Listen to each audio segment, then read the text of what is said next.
What's up, guys? This is Corey with the Dirt Seated Gym, back with another video for y'all. So today we're going to be taking a look at the Masked Saiyan. So before, when we were talking about lists, we were talking about what's in the future with the anniversary box, power boosters, and all that kind of stuff. Now that's here. So now we're actually looking at current format decks. Now we're taking a look at the Masked Saiyan that incorporates some anniversary box, some of the event promos, and all that really good stuff. I'm not quite sure that all this stuff has propelled Masked Saiyan to still be like tier 1 again, which I don't know if it's ever actually been tier 1, but it's been competitive in the past before. I do think it has the potential to do some things. Masked Saiyan still has the problems it's always had. Sometimes the mills are hard for you, sometimes you just mill like all the cards you need to keep, or you don't mill the right color or whatever it is, and then you're left in an awkward spot. Also, the hand advantage, you don't get to draw very much with Masked Saiyan. He's not a self-awakening leader, and so things like that. So he does have a lot of inherent issues there. I think we can cover majority of those bases. He does have the potential to be just like hyper aggressive. He's run so many double strike cards and crit cards and things like that. He can really just kind of like push. So we'll kind of see how it goes, but let's go ahead and get on into the list.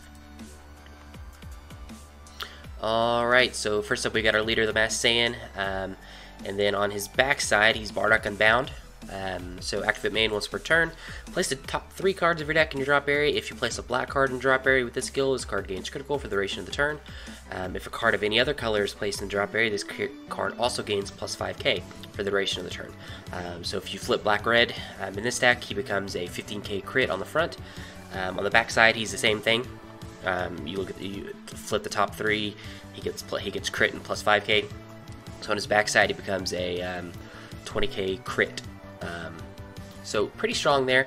He automatically applies like instant pressure. He's able to apply pressure on an awakened leader when he's not flipped yet himself. He's a draw 2 whenever he awakens. For him, that's actually pretty good. We're not usually using just like a whole ton of energy on our turns, just because we're using a lot of overwhelm and things like that. So in general, just a very good leader. Really good abilities. Really, he just screams aggro. That's really all he is. That's what he does. So let's go ahead and get on the list. So first up, we got 4 intensifying power trunks. So he's a 1-drop, 5k. Whenever he swings, take a life, he gets plus 10k in crit. This is a way to help us self-awaken. Also, it's crit as well. We like hitting with crit, keeps them from drawing cards. 4 hidden power E Supreme Kai. You'll see a lot of these type of cards. Whenever you combo with this, whoever you combo with, it gets double strike for 1k. So really good. Whenever we're swinging with our leader, we can, on our first turn, swing with a 25 double strike crit, which is incredibly powerful and incredibly oppressive. Next up, we've got 3 burst attacks on Gohan. So he's a 3-drop 2 red, 15k. He's got critical, and then auto whenever he attacks. We have 4 less cards in our hand. We get to draw 2 cards. This is really important for the deck, just because, like I said, we don't have any way to inherently gain card advantage. Our leader doesn't draw on the front, and we're comboing the Kais and stuff on out of our hand, so we're losing cards naturally. So that burst attack filling up the hand is really good for us. Also, he's crit as well. Next up, we have 3 Digging Deep Vegeta. So he's a 3-drop 1 red. He's a 15k auto whenever this card attacks. You can choose up to 2 cards from your life and add them to your hand. If you choose at least 1, he gets plus 5k and then untaps.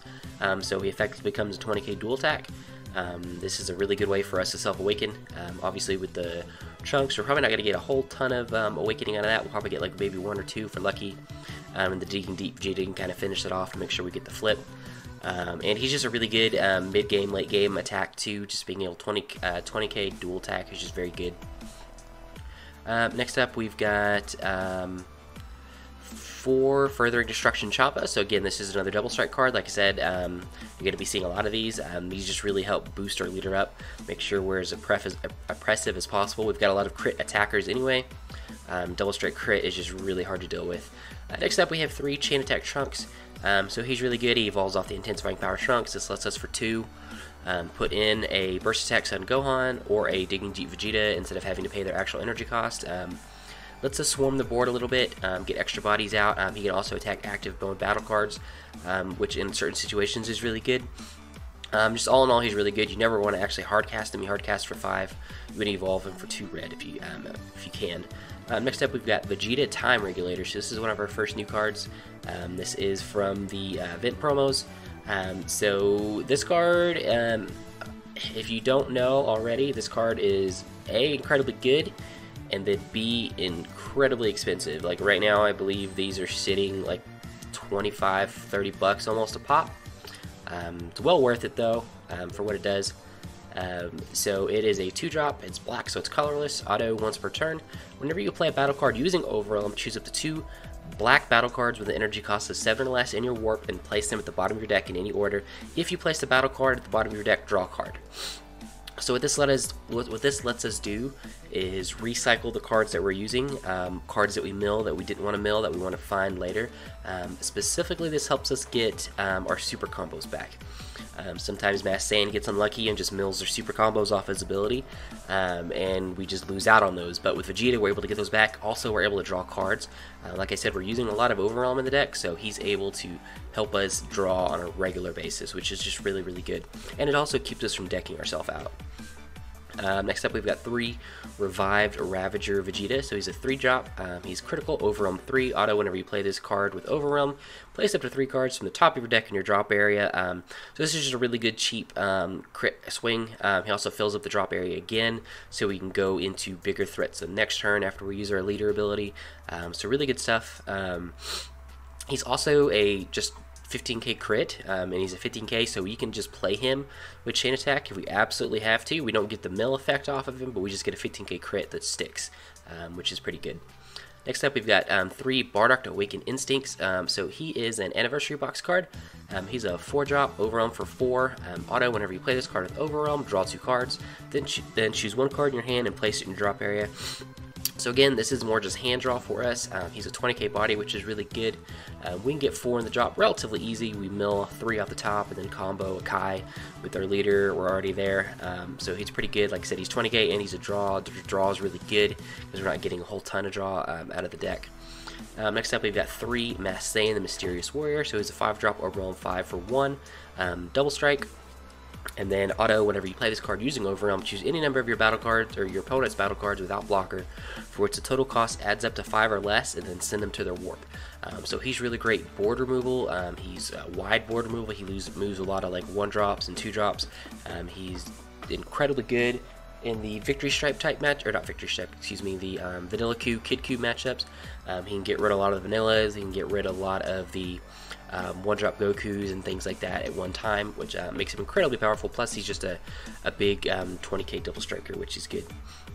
Alright, next up we've got 2 Mirror Creator Absorbed. So he's a 7-drop, Overwhelm for 4 and 1. He has Deflect, which is really good, and then auto whenever you play this card using Union. We're never going to use this skill, so we're not actually going to end up covering it, but auto, whenever this card attacks, the card gains plus 5,000 for each card in your warp for the duration of the turn. So this is kind of your finisher. He's a 1-drop. He can go up to ridiculous 100k numbers pretty easily, and then you throw a double strike card on him. He just really kind of closes out the game by himself. If they don't have the negate, he just wins. So it's a really great way to close out the game. Overwhelm for 4 is incredibly efficient for what he's doing. Just all in all, a very, very good card. And then we've got 2 Scientist Fu. So he's a 7-drop, Overwhelm 7 for 1. Whenever he comes into play, he draws 2 cards and he has double strike. Just again, more great like hand recovery. He's a big 25k double striker, which can kind of close out games himself as well. Just an overall very good card. Moving on to super combos, we got 4 Supreme Kai of Time, World's Protector. This is probably the best super combo we can use because it's not restrictive on our life totals or sparking or anything like that. As long as we have 5 or more cards in our warp, it's active. Unfortunately, it's a 0-0 combo, so you have to have the 5 cards in your warp to get the 10k. It's not too bad. We should be able to get this pretty much like turn 1, turn 2 for sure, with our leader effect and overwhelming and everything like that. As long as we don't mill these out, which, like I said, the Vegeta the Ravager, Vegeta Time Regulator can kind of help us recur those back. And then finally, moving on to the extra cards. So first up, we've got a Crack in Space Time. So this is a new card from the Anniversary Box. It's a 1-cost black extra card. It's Activate Battle. If your leader card is a black Saiyan card, it gets plus 15,000 power and double strike for the duration of the turn. So obviously, this is really good for our leader. Kind of similar to the Hidden Power Ace Supreme Kai and the Furthering Destruction Champa. For 1, it gives our leader double strike, and this also gives it plus 15k. So turn 1, if you combo with this, or not combo, but you play this, and you gain the crit off your ability, you're swinging for 30k double strike crit, which is incredibly hard to deal with. And on the backside, you're swinging for 35k double strike crit, which again is incredibly hard to deal with. It's incredibly efficient for us because it's just one energy.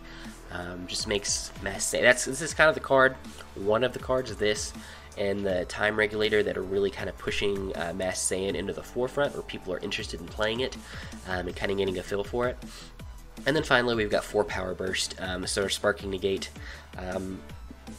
Not super often will Sparking become relevant to us because we're warping so much, or overwhelming so much, excuse me. But just having access to a free negate is really good, and then just pay 1 negate is really good. This is the best one for black. None of the red ones are super relevant for what we're trying to do, and all that kind of stuff. But all in all, guys, that is Mass Saiyan. Like I said, I don't know if Mass Saiyan's quite good enough to be like top tier or anything like that. I think it is very good. It's one of those, if you're not prepared for it, it can really just sweep past you very quickly. It becomes incredibly oppressive and hard to deal with, trying to combo out of big double straight crits, and you want to combo out of those for a point, because if you don't, you're not gaining those cards, but then you're losing cards out of your hand, so there's a big give and take there. It applies pressure. There's a couple decks in the format right now that applying a lot of pressure early really is not great for them. We're looking at things like Janemba and any of the Victory Strike variants. Early aggro is really hard to deal with. Early leader aggro is very hard to deal with, especially for things like Broly, which they can pop battle cards all day, but they can't really interact with your leader outside of a negate. So if that negate's not there, then you're able to just kind of dump your hand into a leader swing and try to get in, especially for a Broly who's taking a ton of life already. But anyway, guys, that is it. Let me know what you think about the deck list down below, and we will see y'all next time.